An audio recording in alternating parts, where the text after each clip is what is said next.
Good evening, everybody, and welcome. My name is Sabi, and I help run events here at the Strand.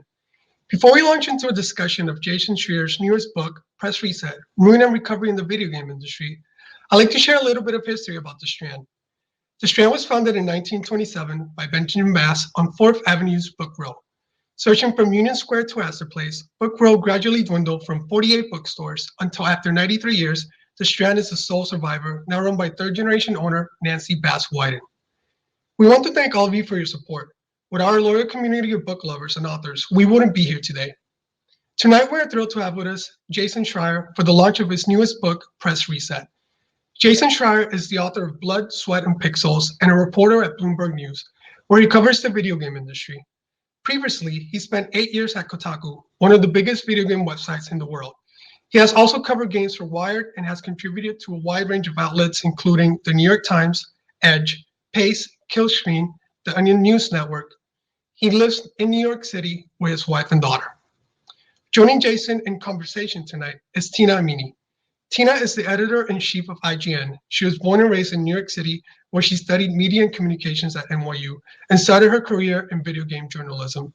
Her 12 years of experience in the field spans both print and digital, and mainstream enthusiast press coverage. She now resides in Austin, where she can be found curled up with her cat and Switch. So without further ado, please welcome Jason Schreier and Tina Amini to the stage. This is your birthday week and it's your book launch week. So happy belated to both of those things. Thank you. Yeah, it's weird to be doing a book tour where you don't actually get to meet people. It's very sad, but I am excited about this, and I'm excited that well, I guess if we were doing it in New York, you wouldn't be able to join. So that's pretty cool. I would have flown over for the Strand. Yeah, just for you. Don't worry about that. Oh man, I don't know if people know this, but you and I are very old friends. We used to work together for quite a long time, like 4 years or something like that. So yeah, it's good to get to catch up in front of a live studio audience. Yeah, exactly. Absolutely. So, first and foremost about your book, like a bit of a perhaps boring setup question, but I think, could possibly lend itself to some interesting anecdotes.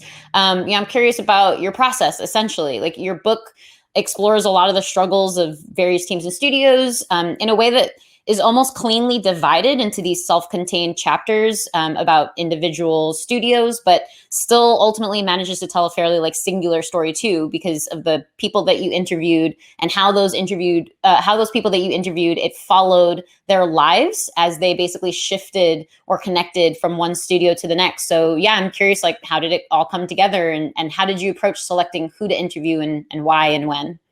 Yeah, man, it was quite a process. So I came out with my first book, Blood, Sweat, and Pixels in 2017. I actually did an event at the Strand for it, which was super fun. And that book was essentially an anthology of game development stories. It was 10, the way I looked at it, was 10 mega Kotaku articles. And that's how I was like, all right, how am I going to write a book? Okay, it's 10 big articles. That's the way I thought of it. And it was very deliberately each story was completely independent and could be read without having to read all the others, because I kind of figure that some people would pick up the book and be like, okay, I care about Diablo 3, but not Uncharted. So I'm just going to read the Diablo 3 chapter. And so it was very much standalone. So when I finished Blood, Sweat, and Pixels, I knew I wanted to write another book, but I couldn't figure out what. I had some false leads. I almost wrote, I was telling Ryan, your coworker Ryan, about this as well. I almost wrote a book about games as a service, which was a topic I found very interesting, still find very interesting, but couldn't really figure out the best way to do it. And it kind of fell through for various reasons. And at a certain point I decided, okay, what do I want to focus on here? And then it occurred to me that I should write about the volatility in the video game industry, which I think is one of the biggest problems, because we often talk about some of the issues in games, crunch and harassment and all sorts of other problems. But I think the one, if you ask your average game developer, what they hate most about the games industry, or what would most drive them to burn out, I think the answer is the constant layoffs and studio shutdowns, and just the fact that you might lose your job at any without warning at any moment, and have to move across the country to find something else. And so I decided I was going to focus on that. And then it helps that there are a lot of wild stories out there. I knew one of the first stories I wanted to cover was 38 Studios, which is former baseball player Curt Schilling and his wild, like bonkers, like almost can't believe that this actually happened story.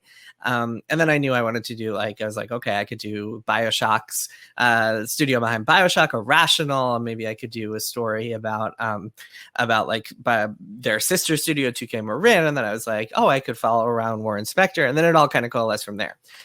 But I very much did not want this to feel like Blood, Sweat, and Pixels in that it was all a bunch of independent stories. I wanted it to be one kind of narrative, and I wanted it to tell the story of the video game industry's volatility problem without necessarily just being a bunch of loosely unconnected stories. So yeah, so I very much wanted it to be like a narrative thread where like the same characters would keep popping up. And yeah, as far as like who to interview, that kind of came together naturally over time, where I just like found really interesting people and got really lucky in finding like some people who were absolutely fascinating, and obviously reached out to a bunch of people who didn't get back to me or like wouldn't talk, but the people that I did find were super fascinating. And yeah, I think it worked out nicely. Very proud of the book, by the way, of Press Reset. Yeah, I mean, a big part of reporting is just casting a wide net and talking to as many people as possible, getting as many different perspectives as possible. And the same is applied for, it seems like in this process as your traditional, normal day job as well. Yeah, which makes it an interesting challenge, having to do it on this, like reporting on the side while also reporting in your day job. But like, I wouldn't be doing this if I didn't love reporting. So it works out nicely. Yeah, spending all day on that, I imagine so. And you talked a little bit about like games as a service, but actually there are those elements in your book too, and it makes a lot of sense because some of this crosses over into and touches on a couple other issues in the industry. But yeah, the focus is very much that singular story that you painted was very much about volatility, not just that it's difficult to make games, because you've certainly reported on that before as well, but it's difficult to just stay in business, whether you are a AAA studio or a branch of a AAA studio, remotely, or an independent team that eventually got bought by a AAA studio. There's all of those scenarios in your book where those teams got shut down or their projects got shut down. So the volatility is certainly at the forefront. And I imagine, I kept imagining while I was reading that people reading your book might come away with a particular question around whose fault is it at the end of the day? And, why are so many games failing and why are so many studios shutting down? It's obviously, there's so many difficulties across so many different stages, from pitching to development, to marketing, to everything. The issue is so complex. So this is obviously a very big question, but how might you distill it? Whose fault is it? It's capitalism's fault. That's the answer. No, it's interesting. It's like one of the things that I think surprised me most while I was writing the book is how many different types of studio shutdowns there are, and like how many different reasons there are for a shutdown. Like you kind of assume that, okay, the studio shut down, they had a flop, like they did poorly, and so of course they're going out of business. But oftentimes that's not the case. I mean, we see with the Rational Games that this is a studio that just made this tremendously critically acclaimed successful game with BioShock Infinite, yet they still shut down. We see studios like 38 where everybody thinks that they're flush with cash and they just took a $75 million loan from the state of Rhode Island and they still shut down. They ran out of money. It's just like it can happen anywhere and for any time. Like it's reminiscent of the media industry in some ways, except it's even more obscene because the video game industry actually makes money. It's making $180 billion in revenue per year, which is just an absurd amount of money. And so it's kind of preposterous that this keeps happening. And I don't think there's just like one reason, but I think overall you can kind of point to the problem of this ecosystem, this kind of system where workers don't have protections. And that fundamentally is it, right? Like, I don't think there's any way to stop a company from like making bad business decisions and potentially going out of business. But there is a way to stop those bad business decisions, which are often made by like a couple people at the very top, from potentially ruining the lives of hundreds or thousands of people. And that to me is the key difference, right? Like, and the book explores some solutions towards the end. It's not just a book of problems. There are also some solutions in there. And I think towards the end of the book, one of the of those solutions, they're all pretty much like solutions, not for stopping a company from going out of business, which I don't really think is the answer. It's more for making sure that people are protected when a company goes out of business. So for example, 38 Studios, that's kind of a very good example because it really screwed over so many people in so many different ways. So essentially, Kurt Schilling, this baseball player, he starts a studio, wants to kill World of Warcraft, puts in all of his baseball money, gets another $75 million loan guaranteed by the state of Rhode Island, which is absurd. They move to Rhode Island. All these people think they're rolling in it. Like, they have this beautiful office. They all are getting amazing perks and healthcare and like customized laptops from the office. And it's just ridiculous. Everyone's just like, oh man, this is the dream job. This is Shangri-La. We found it. We found game dev paradise. Then one day they get into work. It's May 2012. They get into work and, oh, hey, our paychecks didn't come in. Turns out the company ran completely out of money. So what happened there was that the company obviously spent all their money, but Kurt Schilling had been negotiating with a couple of other companies in hopes of getting funding. And like, according to him, they were on the brink of a deal. And so he thought he could save the studio. And Kurt Schilling is very much a guy, he pitched, won the World Series against all odds, like on a bloody sock. He's very much like a bravado, persistent guy. And the book kind of captures him. Wound up becoming kind of a right-wing troll type, but that was down the road. Back then, he was still pretty right-wing, but not seen that way. Like, his employees actually really liked working for him. But what happened was, because he took everything to the last possible minute and then it fell apart, he wound up screwing over all of these people. He ruined people's lives. He like drove people, like, people had to bring canned food to the office to help their coworkers. That's how dismal things got. In a just world, I don't think there's any way to stop Kurt Schilling from blowing all the money. But in a just world, instead of pushing everything to the last possible minute, he would have done the responsible thing and said, in March of that year, hey, it looks like we might be screwed here, rather than try to run this to the last possible minute and potentially screw over everybody at this company.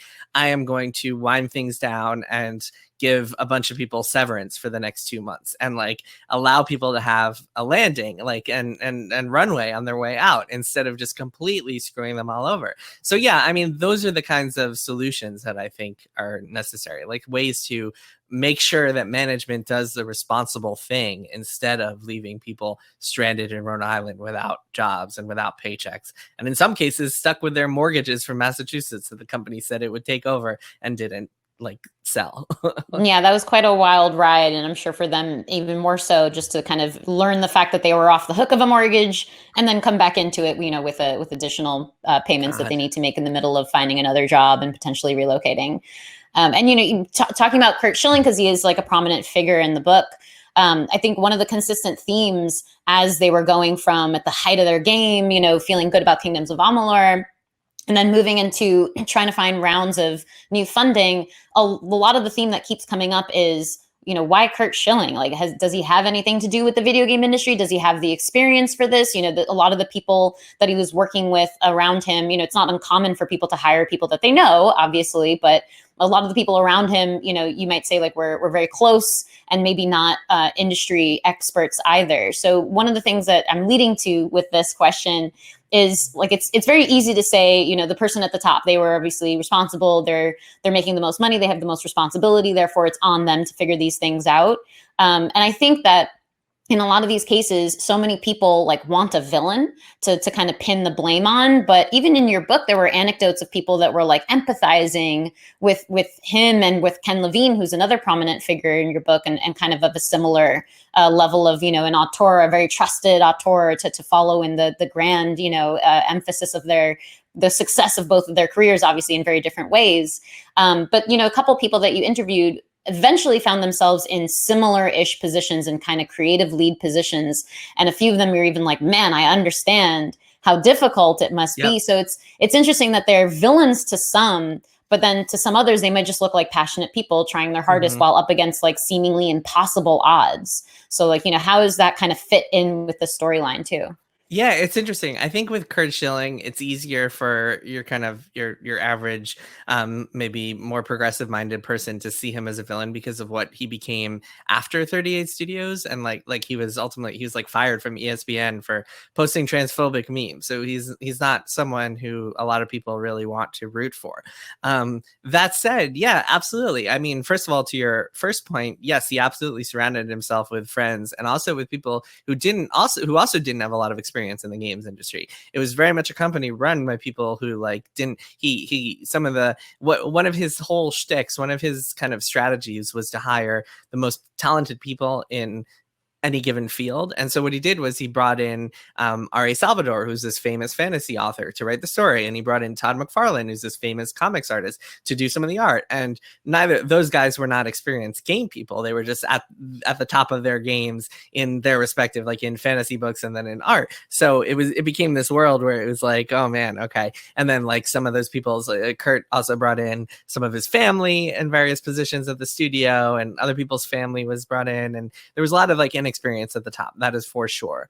But there were also some executives in there who like did have experience in games, and yeah, I mean, who knows where the buck? I mean, the buck ultimately stops with Schilling, which is why I kind of like, you know, he's the guy who ran the company, he owned the company. It was ultimately his responsibility. But yeah, definitely there's like an executive layer, and I get into the book a little bit about like the level of dysfunction that was among those executives for sure. I don't really see any of reporting as like a story of heroes and villains. I mean, there's certainly like cartoon villains out there in some books, but yeah, I don't really see any of these stories that way. And I try to kind of look at all of these people, all the people I covered, with as fair an eye as possible. Including Kurt Schilling, including Ken Levine, including really everybody who I mentioned in the book in some way or another. I just don't, I don't really think that like any of them are cartoony villains. I mean, maybe Schilling became kind of a cartoon villain towards the like now rather, but not at 38. And in fact, he's a really complicated character because a lot of people really rooted for him. Like Tom Eng, who's one of the people I spoke to for the 38 chapter, was like, "This is my captain." Like he was our captain. We rooted for him. Like he was very charismatic and inspirational, and people really liked being around him. Like he would get really excited about the game and like what they were doing, and he would express that, and it was pretty cool. It's like, hey man, we're working for the Red Sox great who like led them to the World Series. So that can be a pretty cool thing.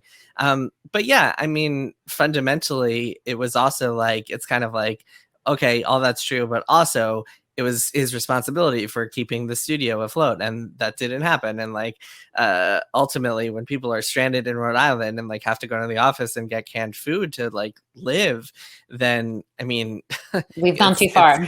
Yeah, God, it's hard to be like, well, okay, maybe Kurt had the right intention here. It's kind of like, whoa, what the hell happened here?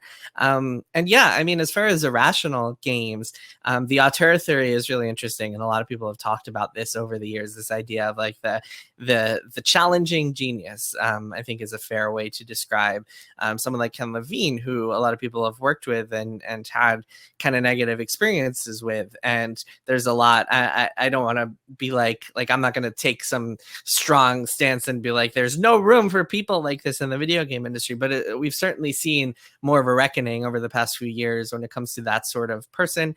And I think that like there's definitely a lot of like creative conflicts, and there are always going to be like personality conflicts and people being harsh to one another in some way or another. But like, I think there is a pretty clear delineating line between something that's like, actually later in the book, there's some great stuff that I dove into where I was talking to these guys who made Enter the Gungeon, and it was talking about like different personality conflicts, and like how one guy was like very blunt with his feedback and another guy was sensitive, and you know that I can very much relate to like being blunt with feedback, and that struck me as really interesting because it made such a contrast to like that's like sort of your classic personality conflict where it's like two people just like really don't get along, and maybe one person really needs to work on their leadership and the other person needs to like work out their own like issues, and they need to figure that out. And I think there is a pretty strong line between that and like the person who is screaming at their subordinates and like really making them feel like they're in a hostile workplace. Like people called Irrational a pressure cooker. People called it like one of the toughest times. Like I heard some stories that I couldn't include in the book, some off the record stuff, unfortunately, that I couldn't include, but like it sounded like it was a really rough place to work. And I think fundamentally when you have one person like that at the top, it can be really challenging. And yeah, I mean, it causes a lot of problem. I don't think that's why the studio shut down. I mean, maybe it's one factor behind the studio shut down, but yeah, I mean, I think that could be really challenging for people. Yeah, that was the exact comparison I was going to make because, it was Dave Crooks and Brent Sodman. Correct me if I'm wrong, but they met at Mythic, and then they went Yes. on to create their own indie team to make Enter the Gungeon. And it's Chapter 8, Gungeon Keeper, in your book that you talk about this particular anecdote. But as you said, they were just different personality types, and I believe at the time they were actually like living together because their offices were effectively their apartment. Now they do not, live with one another. And so circumstances are obviously very different. It's in a way no different than like, becoming roommates with a friend. And even without the work complication, that becoming a factor. It's like, oh man, we should not have crossed the streams here. There were too many. Yeah. Yeah, I think the expression is "don't shit where you eat." Yeah, exactly. definitely. Yes, the classy expression. Exactly. So that comes back to the whole personality conflicts, where it is a fine line between something that is unacceptable and something that is just a conflict between people coming from two different personalities, especially if they're both in really highly creative, highly lead positions, and you need to kind of reconcile with your differences there. And it comes back to complicated characters. You're talking about Kurt Schilling being a complicated character, and I think in a way, like, aren't all human beings complicated characters? Sure, and yeah. it's just a matter of kind of coming to terms with that. And I have a quote that I think I typed correctly from your book, and it says, every night Sodman would go to sleep a few hours before Crooks, and as he lay in bed, all he could hear was typing. And he says, I knew he was making new tasks for me, Sodman says. I go to sleep every night hearing that for a couple hours, being really angry and sad and tired. And that simultaneously, made me feel for him, but also I laughed because I know that circumstances are better for them now. So it's a sort of like, in retrospect, you're hearing like your friend typing in the background, and they're going to get you in the morning with more work. And it just sort of speaks to the fact that these conflicts could happen even on that smaller indie scale too. Yeah, and I think it also speaks to the fact that, like, even when everything seems to be going right for you, like with that team, Enter the Gungeon, after Mythic, like, turns out a lot of things went really right for them. They got a publisher right away. They didn't really have to worry about funding that much. They could extend their game and like the game was all like clicking. It was really, really good. It just all worked really well. Even in the best case scenario for a game development, it can also be so hard, and it always is so hard. The personality conflicts, the long hours, like it can be just so brutal on people's mental health and their relationships and stuff. And like after that, I don't want to spoil the whole book chapter, but like essentially they all like stopped talking for a while and like moved to different places, and like things were rough. Fortunately for them, that game sold really well and was really good. Enter the Gungeon is an awesome game, but yeah, no, it was a really tough situation. And yeah, I mean, I would love this book to lead to more conversations about like creative conflicts and like what is considered more towards the abusive end of the spectrum and the toxic end of the spectrum versus like the kind of standard creative conflict thing. And I think that's a really interesting subject that like anyone can relate to, and anyone who's worked with a team, I think has dealt with these struggles, been on the end of them, or like had found themselves dealing with them. Like there are all sorts of problems there that I think people can empathize with in this book. And I imagine, your first conflict in month 1 of working on a new project is very different than year 3, where you're factoring in crunch and burnout and a lot of people's stress levels. Maybe people aren't sleeping well or eating well or socializing enough. We've seen how the pandemic can like be an impact on people's mental health, let alone pandemic on top of, the difficulties around video game development, on top of creative conflict and a lot of different personalities in one room. Yeah, and I think, so going back to Irrational for a second, I think when you combine all that with the style that Irrational and Levine had, which was essentially to write and then rewrite and then rewrite, even if that rewriting leads to a lot of stuff getting thrown out, that really just like takes everything up so many notches that it can be really, really tough to deal with. And that was something that I heard from a few people, that it was just like, there was nothing worse than crunching on your ass off of something for a month only to then see it get thrown out. Like that is the most demoralizing feeling in the world. Because if you're going to put extra hours, if you're going to sacrifice your personal life and your social life for this game, it better friggin' be in the game. Like that's just a nightmare. And I think that really rubbed people the wrong way and led to a lot of those conflicts as well. Where you have one person who believes that like the only way to make something great is to keep iterating and changing and revising, which I think in some forms of media is certainly certainly true. And in games, I mean, many people would say it's true as well. And then on the other side, you have all these people who are actually being affected by that. And you can see why after BioShock Infinite, Ken Levine ultimately decided, and there's a chapter excerpt of this on Polygon if people are curious and haven't had a chance to check out Press Reset yet. But yeah, you can see why why Ken Levine essentially said he doesn't want to do this anymore. He doesn't want to make a game with a team this large, and he went off to do a smaller thing afterwards.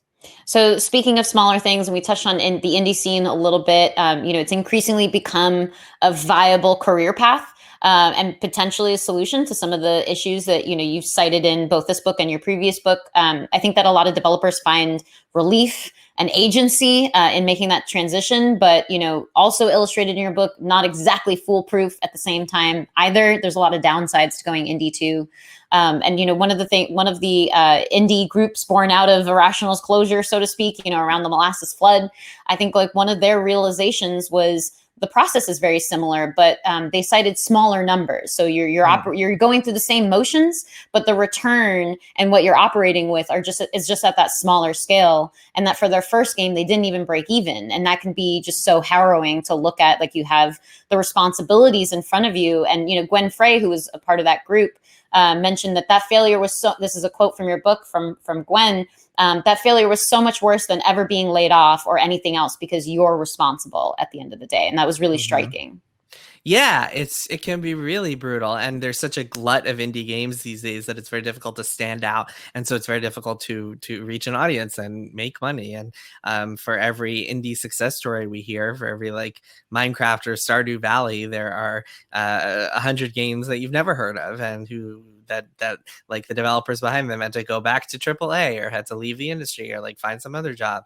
Yeah, it's really, really tough. And I don't envy that. But I will say that I think that like, because it's so much more creatively rewarding to be actually doing the thing on your own, it can be worth it for a lot of people. The risk can be worth it for a lot of people. And that's true of in any field. If you're doing a startup, if you're doing something entrepreneurial, there's always like that humongous risk factor that makes the reward so much better.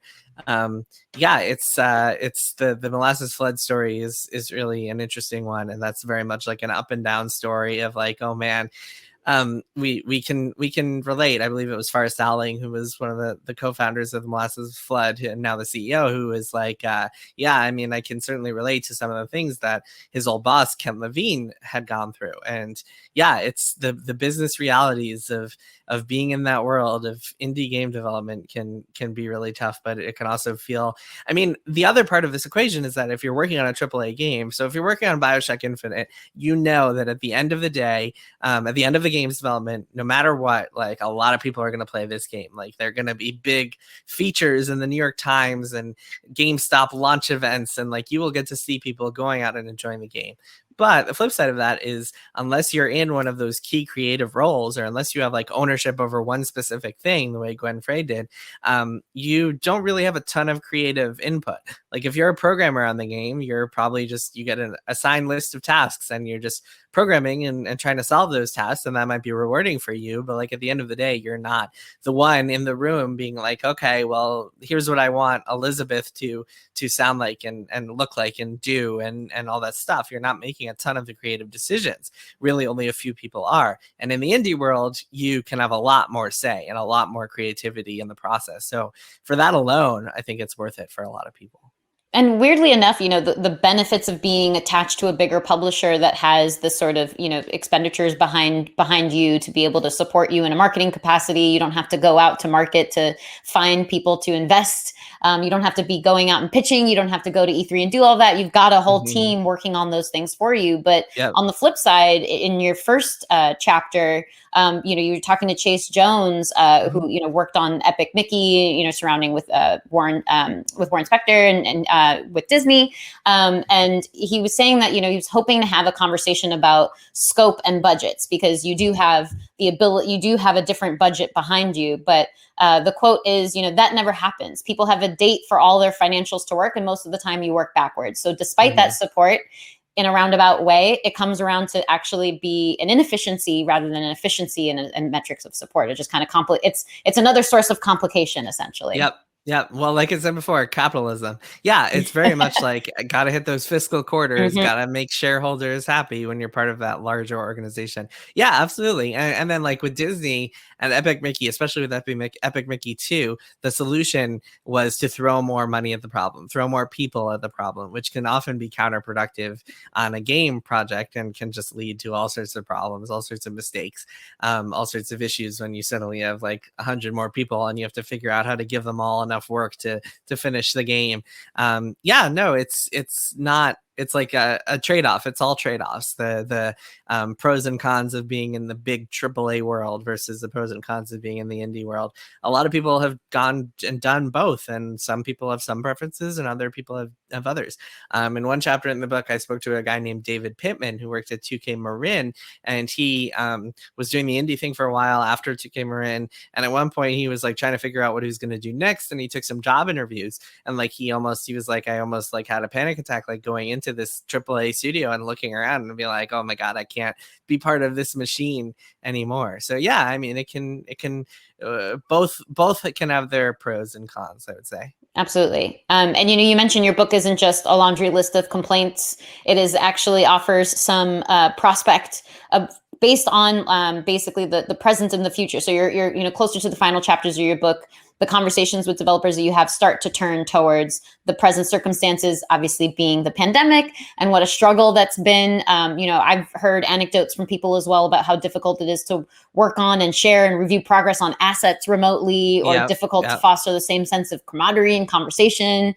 But you still ultimately came away with the proposition that the flexibility of working remotely, which has been introduced through the pandemic by true force of nature of the thing, is a possible positive trend for a possible future of maybe not solutions, but at the very least options on how to solve some of those issues that you've been presenting in your book too.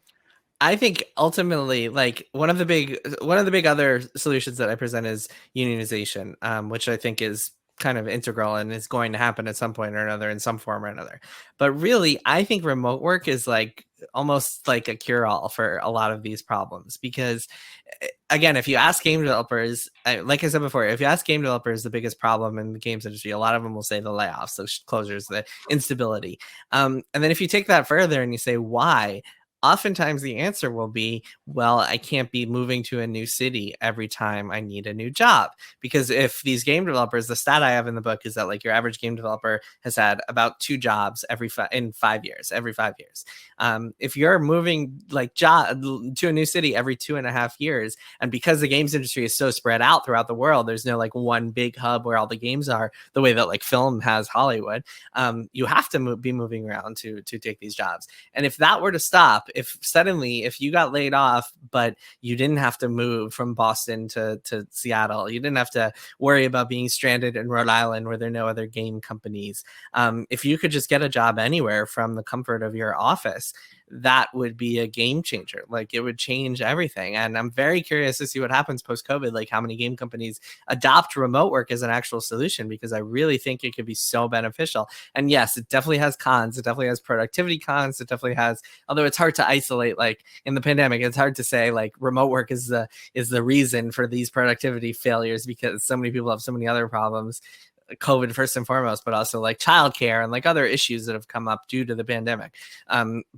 But even if you do, and like you have to admit that there is some loss that you have when you're not all in an office together, when you can't just have like drive-by conversations and you can't just like hover over someone's shoulder to see the cool thing they're working on. Yes, absolutely a loss. But the trade-off is that like everybody can now have a stable life where they don't have to worry as much about like uprooting their families and taking their kids out of school every time they want to, every time they get laid off and have to find a new job. And that could change everything. Like that is the biggest reason that people burn out of the video game industry. And that's the biggest reason that like so many people seem to be unable to keep a career in the video game industry for more than like 6, 7, 8 years, is because of this instability. And so remote work could really just change everything.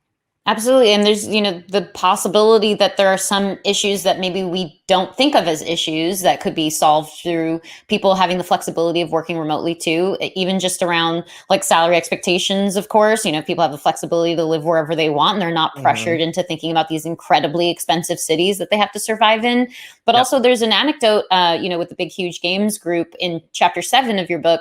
There's a story about the combat team and the animators. They're all shouting across their desks for feedback between one another. But interestingly enough, I think that could be a culture issue because not everybody works well that way. And it's playful shouting. But even so, if you have Schreier developers, which I imagine is not, an unforeseen thing in an industry with so many people working in it, that who knows if that pandemic setting, or rather that remote work setting, kind of dissipates some of that and drills down into just the feedback and focuses just on that and removes that personality element, which is both a positive and a negative, because you want the positive elements of being able to bond with your team. And there were some people in your book that cited as like, team dynamic is something that people don't respect well enough. Like, when the layoffs happen and everyone is kind of being separated into different, into either different departments or completely different studios, maybe different cities, that team dynamic, that bond between them is broken and potentially forever as they move on in the different directions of their lives. Yeah, and not only that, there's also like chemistry issues and like issues of communication, because sometimes, and we both kind of experience this at Kotaku, sometimes it feels like the remote people kind of feel like they're not in the loop as much as like if us and like Steven and like some other people are sitting in an office talking about something and like the remote people are not part of that conversation, they can really feel left out. And I think in order to make something like this work, you really need to like take the extra step and like make accommodations for people and like do your absolute best. But you're always going to lose something. It's true. But ultimately, if that's the trade-off you have to make for like keeping people from burning out of the video game industry, then like that's what you have to do. Similarly to how we at Kotaku, we were like, I mean, before our time even, but the trade-off was we want these awesome people who are all over the world, and so they're just going to be hired. It's not even a question that like Luke and Ash are awesome. Brian Ashcraft and Luke Plunkin are awesome, but they're in Australia and Japan, but they're going to be on Team Kotaku because it doesn't really matter where they are. So yeah, I mean, I think sometimes the trade-offs are just worth it, and you have to acknowledge that you're losing something, and you really have to take extra steps to help accommodate people, but it's worth it in the end. Absolutely. And then another thing that you noted as a possible addition on top of that to ease and support some of the work that's going on, especially if it's work that's constantly being redone and needs to be reassessed so that the people don't feel that they have an attachment to a piece of art that therefore then gets scrapped entirely. Like, what if some elements of game development was effectively outsourced to contractors, which obviously is a thing that happens in the industry currently, but there are more and more studios forming around like, as a support work for systems like this specifically. So obviously that's not going to work for everybody. Somebody in your book that you wrote about already said that it wasn't necessarily ideal. Joe Kadara, who worked previously at Big Huge Games, a quote from him says, the line of outsourceability is inversely related to how close to the player experience you get, which I thought was a really great way of drilling down into what should you outsource and what shouldn't you? Where should the line be? Yeah. Well, so I think maybe, when we think of outsourcing, we think of like, okay, we're sending this art off to our people in India and they're going to make this and then send it back to us. The one way that some people think of like the future of sustainable game development is more like you have like 10, 15 people in a room as your creative core, and they're working with 5 different companies, 10, 15 different companies all across the world that are handling different parts of the game. And you see like Ubisoft kind of has this model to some degree, but you could even take it further and say like, okay, we're going to be working with like level design people in this city, and then art people in this city, and programmers in this city, and so on and so on. And again, there is a lot of outsourcing that goes on in the industry. There is a lot of this sort of thing, but this is almost taken one step further, where it's like so specialized that almost each of these like contracting houses is almost working like its own union, because it has its own contracts and protections in place. And like, okay, you will hire us at this rate, and if you if we work overtime, you will pay us extra. And that is what Disbelief does as a programming house, which is one of the companies I profiled there. And their belief is that like an outsourcing model like that could really work, like where you outsource, you have a small creative group and they outsource every single part of a game's development. It's an interesting model. I'm not sure it could work. There's definitely like advocates and detractors throughout the games industry and even throughout this chapter of the book. But it's interesting to think about just as a thought experiment of like kind of, I always like these radical notions that are like, okay, this is the way we've always made games. Does it really have to be this way? And the way that games have always been made is like everyone in one office all working together. And is that really necessary? And I think that that's kind of the question. Like, how do you disrupt this? How do you break this? How do you fix this? I think that you kind of have to ask these questions of like, is it worth tearing this all apart? Yeah, absolutely. Especially because the concept of what a game is changed even within the last 5 to 10 years. Like that's for going back to games as a service, like that's a completely different structure and model. And then gamers' expectations change, and therefore how you address those expectations ultimately probably needs to change, or at the very least needs to be reflected on. Like there should be a temperature check every 5 years. Is this system still working? Is everything good? Or actually everybody's only making mobile games, so maybe we need to rethink everything that we do. Yep. Need a complete overhaul every few years. Every few years. So back to the unionization topic, because that's definitely an element of one of the proposed, maybe not solutions, but options that people have to protect themselves in ways that, the industry can evolve. In chapter 9, you reflect on a comment around unionization because it was from an interview, I believe, irrespective of the book, but that you had taken, I think, at a GDC with Jen McLean, who's the former CEO of 38 Studios, but also at that time that you had done that interview, the executive director of IGDA. And the quote from you is, because I think Jen McLean was kind of resisting the idea that unionization would solve a lot of the problems. And I think there's a lot of, of a perspective of there's just too many things outside the bounds of what a union can kind of incorporate. And your quote was, and I believe this is your quote, I think I wrote this down accurately, so correct me if I'm wrong, but I have here, the union can't stop a company from running out of money. Maybe nothing can, but there's no way to prevent risky business decisions in an industry so fickle and driven by hits. So it does kind of come back around to, like, is this an impossibility? Because so many people have gone through so many of the same circumstances. It feels like it's plagued the entire industry.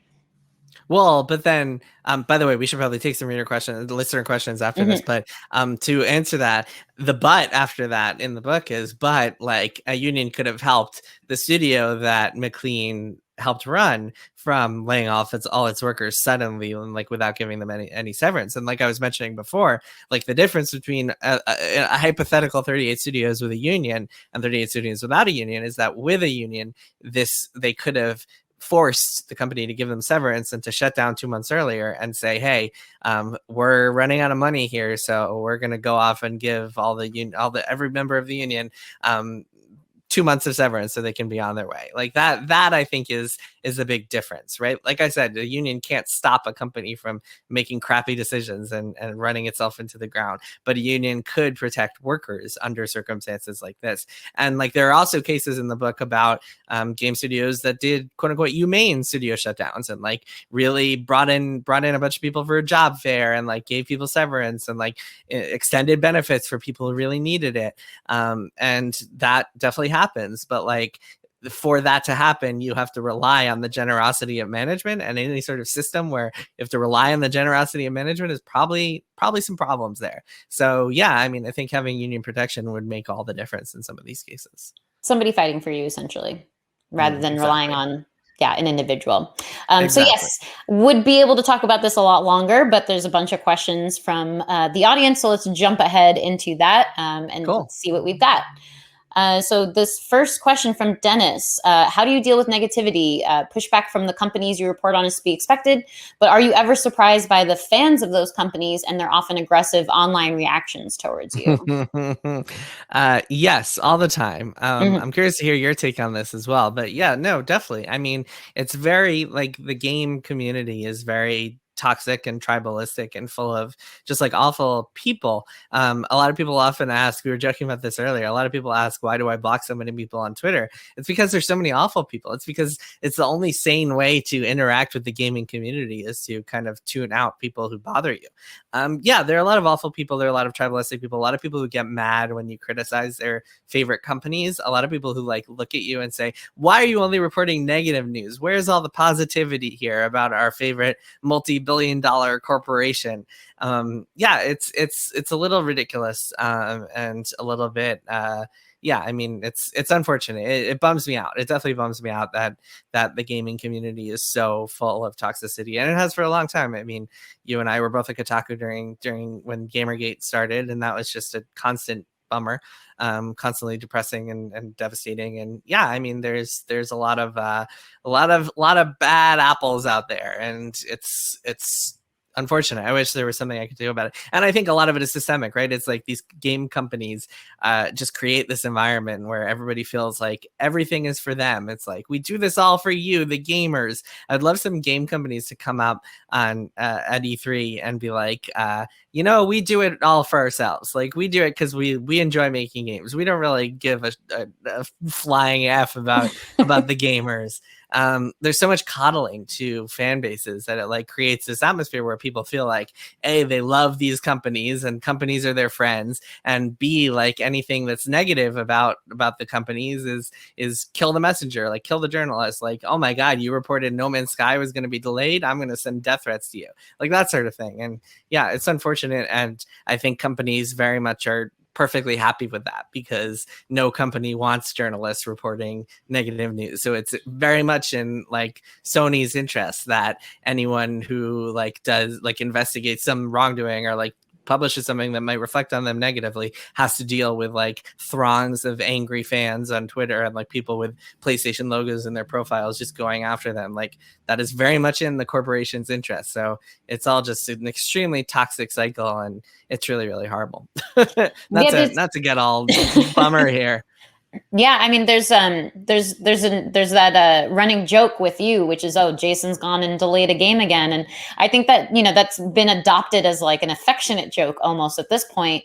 But I think there's some truth to that in that only in the sense of there isn't a lot of nuance in these conversations, and I think that for my perspective from negativity on comments, I think there are so many more opportunities to have a conversation and investigate somebody else's point of view, maybe grow and learn a little bit on both people's parts, on both parties' parts, because certainly everyone has room to grow is kind of my general philosophy, but that gets lost online. And I think it's a little bit to do with the gaming community in particular, but a lot to do with the online community as well. And, a lot of these conversations, a lot of those attacks, a lot of those like avatar jokes that people make, that's all existing on Twitter. That's all happening on Twitter. And there's not a lot of room for nuance, even with the expanded character limitations that we have. So it's the same goes for comments. I think people want to be right or they want to be wrong. They don't want to listen to one another, to one another necessarily and have a conversation. So that's kind of been my experience. But at the same time, at IGN, we publish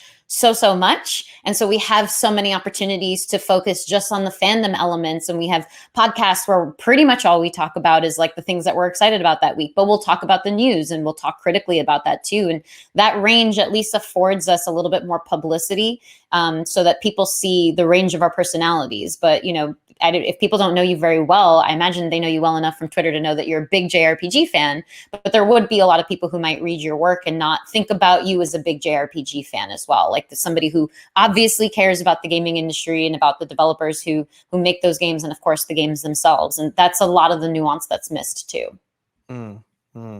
Yeah, I mean, people just get mad when there's not constant positivity also. It's just like anytime you're negative about anything, there are always just going to be people going after you. Like for all people say they want the truth and they want real journalism in the games industry, what people really want is like their preconceived notions just like validated and like seeing really positive things. Like nobody wants to see negative news. And yeah, I mean, people just yeah, people can be terrible. Don't turn But on the shout out, news but I if mean, you want negative news. if yeah, you but don't I want will negative say, I news. mean, shout out to all of the many awesome readers and fans that I've interacted with over the years. I do think that it's like the shithead element of the gaming community is a minority in my experience, having dealt with like a lot of people on the internet. I think that most people are generally good, chill, positive people. So there's your positivity. Yeah, there you Um, go. Yeah, there's absolutely a lot of people that reach out on a personal basis, and it frankly makes my day when I see those things too. And this is yeah. a very involved conversation as well, but I'm going to skip ahead to the next question from Bart just to keep things moving and hopefully get to as many questions as we can. Cool. But this question from Bart is, how much harder is it to get information about working conditions at Eastern companies compared to Western ones? Do you suspect that a lot of the problems that are commonly reported on for Western devs are also present in Japan, for example? Yeah, for me it's been tough because I don't speak Japanese, even though I've tried learning Japanese. It's I a kind tough of one. fell off. Well, I kind of fell off when my kid was born and I just didn't have time to like keep studying, keep doing my Wanikani reviews. But yeah, but the language barrier and then also cultural kind of barriers in that I think Japanese employees tend to be a lot more loyal to their companies. People tend to stay at their companies for a very long time, and they don't like to speak out. Like people, there's a lot of Japanese cultural kind of elements that make people not feel comfortable speaking out. And yeah, I mean, also I think that journalism in Japan and in the Japanese video game scene is a lot different than here. So yeah, it's been.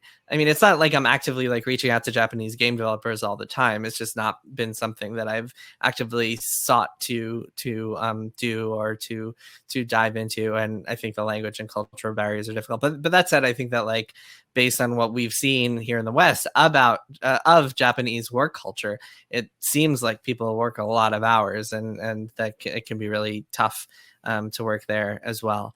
But yeah, I mean, I'm sure that they have tons of problems. I'm sure the sexism, I'm sure the crunch, I'm sure a lot of that stuff is just like heightened there. But no, I have not had a ton of visibility into Japanese studios other than like once in a while speaking to a Westerner who's at a Japanese studio. So we've got a question about unionization. So I'm going to skim it real quick and jump to the end just because we talked about unionization a lot, but there's a certain element in this question that's unique. It's from an anonymous Android user. I just say that because it looks like a little Android icon or asteroid icon. That's what I meant. So anyway, unionization. I think the unique element of this question is what's standing in the way, because you project that it's an inevitability, and this listener says it wonders if you can expect that happening in the next 3 to 4 years. If so, how? But if not, what stands in the way? Yeah, I do think that it'll happen in the next 3 to 4 years. We just saw a stat a couple of weeks ago that there was a survey, GDC survey, saying 51% of game developers want to unionize, another like 20 something are on the fence. So it's definitely going to happen. There's a majority who want to do it or who would be willing to do it. And the question is when and what's it going to look like? Is it going to be each different company doing its own sort of contract and union? Is it going to be all of each discipline kind of organizing in its own, like the artists all across the industry, the QA people all across the industry? What is that going to look like? And I don't know. I imagine it would be more like the former for logistical purposes, like all of Blizzard saying, hey, we're going to unionize or something like that. But I think that it's going to happen. The question is how. I think the biggest barrier is, well, there are a few things. I mean, one is that here in the US, labor laws are not very strong, and it is very easy to crack down on unions, as we've seen with a couple of very high profile cases recently. It is extremely easy to force your employees to kind of listen to anti-union rhetoric and talk them out of convince them that if they vote for unionization, they're going to lose their jobs, and like everything's going to be outsourced to another country, and it's just they're all going to be replaced with robots, and it's very easy to frighten employees into not wanting to unionize, into thinking that the drawbacks are not worth it. There's definitely also an element of like the libertarianism, meritocracy in the games industry, where people think that they're the best and they deserve to be paid like the best and they deserve protections, and everybody else is just dragging them down and like doesn't deserve to be on their level. There's definitely some of that in the games industry. And yeah, I mean, it's also just logistically really tough. Like, how do you organize with all your coworkers? Where do you even start? Like, I've had people ask me at game companies, like, where do I even start with this? And I don't really know the answer to that, because it's really tough. And we've also seen like some of the grassroots organizations involving unionization had kind of like their own dramatic implosion. So that's been unfortunate as well. So I think practically it's really, really difficult to even figure out where to start. But I think it's going to happen. You start with Yes. research. You educate yourself. Yes. Yeah, I remember when Gawker was unionizing, it was like a Facebook group, and then we had some meetings or something.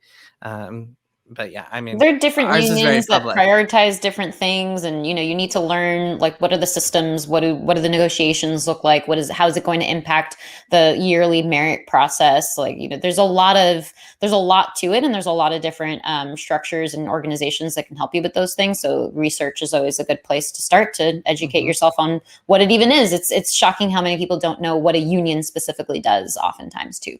Yeah, I mean, I remember being totally uneducated when we started our process back in the day, and it was like, wait, what? I don't want to change things. Things are good. And then I like learned some of this, some of the specifics of like what it would do, and it was pretty cool. It was the whole process of figuring out what a union was and how it would protect us was cool, and did protect us when we went through the bad times after the good time. We unionized during the good times, then we hit the bad times, and the union helped. Yeah. That worked out in a weird non-workout way. Yes, exactly. So our next question, also from an unnamed commenter, how does it feel that every public tweet or word said by you can be misconstrued or taken out of context for clickbaity articles? For example, the Starfield release date question from last week. Oh man. Okay. So context there is that I did this Reddit AMA, and I was like checking. I was in the bathroom in the morning, like a couple days later, and just checking on my phone. And someone was like to me, "Do you expect Starfield to be out this year? And also, have you heard of anything coming at E3 that we should be really excited about?" And I'm like sitting there, like half asleep, like on my phone in the bathroom, just being like, "Nope and nope." And then a couple hours later, I see that like the entire internet is freaking out over this. It's like all over different subreddits, people like headlines saying Jason Schreier says Starfield is not coming out in 2011 or 2021. I was like, man, someone asked me if I expect it to come out in 2020. And I said, no, I didn't say this game is not coming out in 2021. My God, I hate you all. Yeah, no, it's really frustrating. I mean, it's hard to complain because I feel like I'm super lucky in that I have a platform and like people listen to the things I say, and that like I've gotten to the point where when I report something, people believe it, which is a good thing. And like as a journalist, you want to be trusted. You want to hit the point where like you report something and everybody knows it's true. But also, it is really irritating that like I can't even answer an AMA casually without it just being blown up all over the internet, or like sometimes I'll respond to a tweet or something because I like interacting with people and I like answering questions when people ask me that stuff. And yeah, it can blow up in ways that are unfortunate. But like at the end of the day, I would rather just like have the platform and be trusted as a reporter, and so I'll take the bad that comes with that.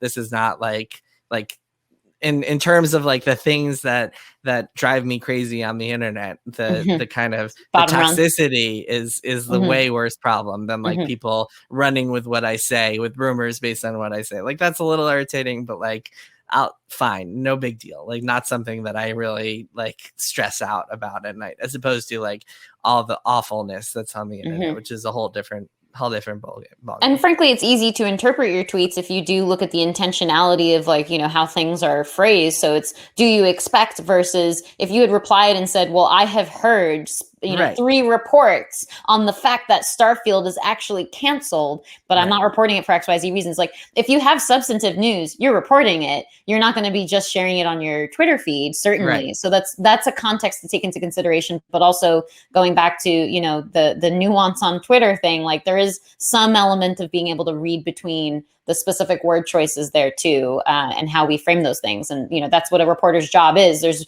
a very big difference between hearing something on the record versus off the record versus on background. Like, these are really important nuances for a reporter. And then how you're emphasizing when you're reporting that stuff should translate with meaning as it comes into play too. So hopefully readers start to pick up on that. But relatedly, and I think we have time for one quick more question. This is from Jack, and he asks for aspiring game journalists out there, what are some tips for investigative reporting in the games industry? Which is a long one, but maybe you can pick one or two top things. Yeah, I mean, I think that like the biggest hiccup, the biggest obstacle that people have when they're reporters in the games industry is, and they want to do like good investigative work. The biggest hiccup is, well, okay, there are a few things, but the biggest hiccup I think people have, assuming they have the resources, assuming they've been assigned an article, they want to go pursue the story and they can. The biggest hiccup they have is they're afraid of people saying no, or they're afraid of like running into walls. And I think just kind of overcoming that and realizing that like the worst thing that can happen is you get an angry email from a PR person, and that like kind of embracing that feeling of like, okay, I'm going to go out there, I'm going to be stubborn, I'm going to be persistent, I'm going to do this. I think that can really just open so many doors for you as a reporter, and can really just kind of flip the switch in your brain that makes it like, okay, like, why shouldn't I do this? I'm a reporter. I should be able to try to tell this story and report on this stuff. So I'm going to go and do it. And who cares if I reach out to 40 people and most, like 35 of them ignore me, and then 4 of them tell me to piss off, like, and as long as one of them says yes, that's all that matters. And I mean, to this day, I get rejections and ignores and ghosts all the time from people. Like, it's something that you just have to accept as part of the job. Fun fact, I like some people occasionally over the years, I've had some people just being like I've reached out to them, or they reach out to me and just been like fuck off, like, you asshole, like, I hate everything you do. And almost always they like wind up turning into sources, and like I wind up continuing talking to them because they just like wanted to talk to me, and that was how they channeled their anger. And once they got it off their chest, they're like, oh, okay, we can have a conversation. But anyway, that I digress. That's number one thing. I mean, the biggest problem is the lack of money and the lack of resources in investigative reporting. And like full well, when you're running a game site, it's very difficult to be able to allow a reporter to like go off for 2 weeks and pursue some story that like they might not even lead to anything. And like it's very difficult economically to support investigative reporting. And that's not even to mention that like if you're a game site, you are reliant on early access to games and like being part of the whole cycle of like, okay, we have to review the new Nintendo game. And there is always, I mean, you can talk a little bit about this if you want, but there's always like a fear that like, oh man, if we run this story about terrible things happening at Nintendo, are they going to cut us off? Is that going to screw us this fall when Breath of the Wild 2 comes out and all of our competitors have reviews and we don't? And so that's always going to be taken into consideration. And so like ultimately the economic realities are such a big factor in all investigative reporting that I wish I had a solution for, but don't. But that's a really tough thing to overcome. So just to touch on that a little bit too, because obviously, like, my site operates differently than yours or ours from our previous lifetimes at Kotaku.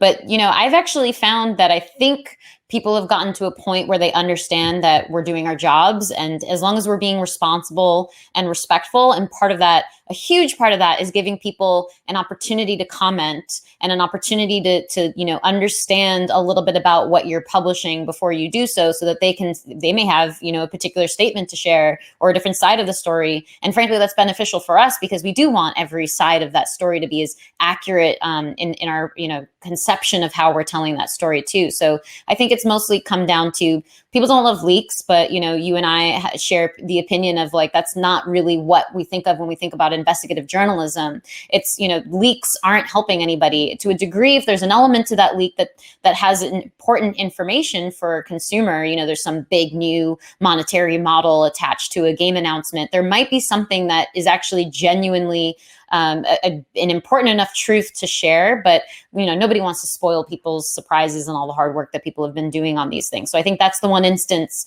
where that fear and that consideration comes into play. But otherwise, I kind of believe like if there's truth and importance to the story for ourselves, for the readers, for the industry, everybody has a bit of an understanding. Like it's no fun for them, of course, but as long as it's done respectfully, I think people respect it mutually too. Mm-hmm. Yeah, I mean, I think that like if you out there, if you are like, I really want to be an investigative reporter, I think persistence, I think just like confidence in your own ability and your own like why shouldn't you be the person who tells this story, who goes out and does this? I think that can really help. And yeah, I mean, just like you have to really be unafraid to take no for an answer and just like keep working at something. Some stories I've worked on for months or years, and it took a very long time before I like cracked the story and got the key person to talk to me or whatever. So yeah, I mean, just be super persistent is the best advice that I can give for aspiring reporters out there. And my one big tip would be find the truth of the story. Don't try to go the original story you were looking for. Let the story come to you. Abandon your preconceived notions. That's a good one. Jason, Tina, thank you so much. Definitely very insightful. I myself, as a gamer, I was not aware of the struggles people in the video game industry face. So definitely anyone who loves the video game industry, Jason's new book, it's definitely a must read. If you still haven't made a purchase, you could purchase a copy down right there on that green link. But yeah, thank you guys so much. Thank you. Yeah, Thanks and people can get signed copies through the Strand. Yes, that is true. Signed copies. So just click that link down below. Cool. Where's my signed copy, Jason? Yeah, I mean, I gotta. Next time you're in New York, I'll hook you up. Yeah, I gotta mail out a couple. Well, actually, wait, Tina, you can buy one from the Strand's website. You can just go. A signed copy? Come on, we're supposed to be friends here. Come on. Okay, we'll discuss after this. Yeah, we'll reconvene. Well, thanks everybody for listening, and thanks for having me. Thank you so much. Thank you guys. Have a good night. All right, take care. You too. Take care. Bye bye.